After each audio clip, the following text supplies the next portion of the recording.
Chase Dickerson is a recent graduate of Maybach High School. He believes he will be remembered at his alma mater in the following way. I'll remember me as a person that's very remarkable, kind, and very intelligent. He's also a social butterfly I just love hanging and just chatting with my friends. and loves giving of his time to help others. I just love to help out when I can, and just love to put a smile on someone's face. Now that he's a graduate, he has big plans and dreams. I want to go to TVCC and learn about making web pages for people. So if you could make any website, what would you want to do? I want to make a website for Dr. Pepper. I drink it for breakfast, I drink it for lunch, and I drink it for dinner. Chase also wants to write a book. We're going to write this book about the journey that I've been through all my life, about what I've been through.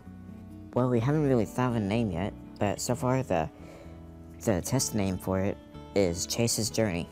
But actually, we can probably talk about the first thing that happened in my journey, that when I was born, that I was diagnosed with Hurler's. Hurler syndrome is a degenerative disease.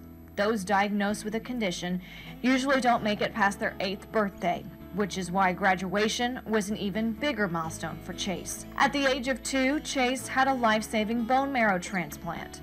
It arrested the disease at that point, but the damage had already begun to his body.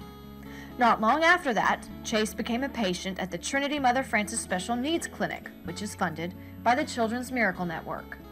Hi, I'm Chase. I'm going to give you a tour to Mother Frances Hospital.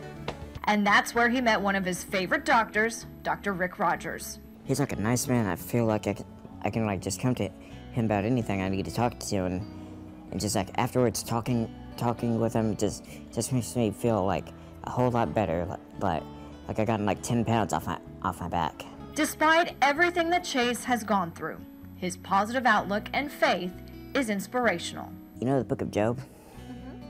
Well, me and him have been through terrible things that happened in our lives. Yet we both don't really complain about it, and we both know that's just an unforeseen thing that's happening, and we both know that God has like a bigger plan after that. I just think that what doesn't kill me makes me stronger.